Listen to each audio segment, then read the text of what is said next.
നമസ്കാരം. ഇറാനും അമേരിക്കയും തമ്മിലുള്ള സംഘർഷം ഒരു നിർണായക ഘട്ടത്തിൽ എത്തിയിരിക്കുകയാണ്. ഇസ്രായേലിനു വേണ്ടി ഇറാനെതിരെ എടുത്തുചാടി യുദ്ധത്തിനിറങ്ങിയ ട്രംപ് എങ്ങനെ ഇതിൽ നിന്ന് പിൻവാങ്ങും എന്നതിൽ ഉത്തരമില്ലാതെ കുഴങ്ങുന്നു. ട്രംപിനൊപ്പം യുദ്ധത്തിൽ പങ്കാളിയാകാൻ നേറ്റോ രാജ്യങ്ങൾ പോലുമില്ല. ഒത്തുതീർപ്പിനുള്ള സാധ്യതകൾ തേടുകയാണ് ട്രംപ്. പക്ഷേ ഈ യുദ്ധം അമേരിക്കക്കും ഇസ്രായേലിനും എതിരെയുള്ള തങ്ങളുടെ നിലനിൽപ്പിനായുള്ള പോരാട്ടമായാണ് ഇറാൻ കരുതുന്നത്. വിശദമായി നോക്കാം. വേൾഡ് വിത്തസിലേക്ക് സ്വാഗതം. ഹോർമുസ് പ്രതിസന്ധിയാണ് ട്രംപിന് വലിയ തിരിച്ചടിയായത്. എണ്ണയും ഗ്യാസും നിലയ്ക്കുന്നതോടെ ലോകം മുഴുക്കെ അമേരിക്കയ്ക്ക് എതിരാവുകയാണ്. ഡീലിനെക്കുറിച്ച് പറയുമ്പോൾ തന്നെ കൂടുതൽ ആയുധ സന്നാഹങ്ങൾ ഒരുക്കുകയാണ് US. അമേരിക്ക കരസേനയെ ഉപയോഗിച്ച് ഹോർമുസ് കടലിടുക്ക് പിടിച്ചെടുക്കാൻ ശ്രമിച്ചാൽ യുദ്ധം കൂടുതൽ വഷളാകും.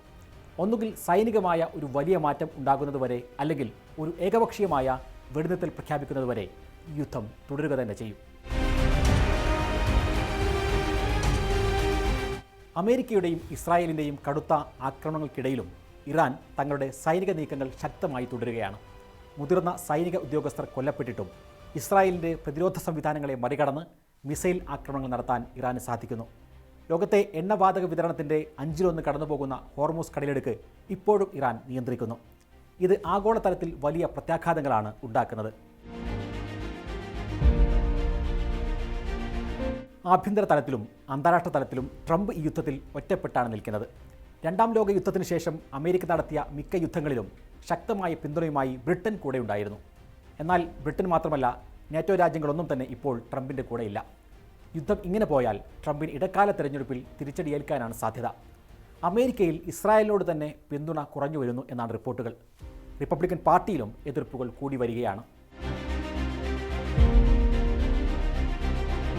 ലബനാൻ ഇസ്രായേലിൻ്റെ കടുത്ത അധിനിവേശത്തിൽ എരിയുകയാണ്.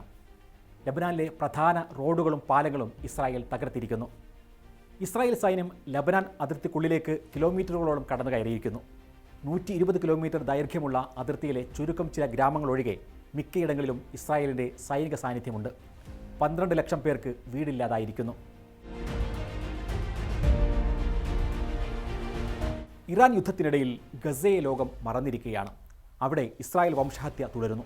ജീവിക്കാനാവശ്യമായ വസ്തുക്കളൊന്നും ഇപ്പോഴും ഫലസ്തീനികൾക്ക് നൽകുന്നില്ല. പിഞ്ചു കുഞ്ഞുങ്ങളോട് ഇസ്രായേൽ സേന എങ്ങനെ പെരുമാറുന്നു എന്നതിൻ്റെ തെളിവാണ് 2 വയസ്സുകാരനായ ജവാദ്. ഇസ്രായേൽ സേന ഈ കുഞ്ഞിൻ്റെ ശരീരത്തിൽ ബോധപൂർവം ഏൽപ്പിച്ച മുറിവുകൾ കണ്ട് ലോകത്തിനാകെ നോവുകയാണിപ്പോൾ.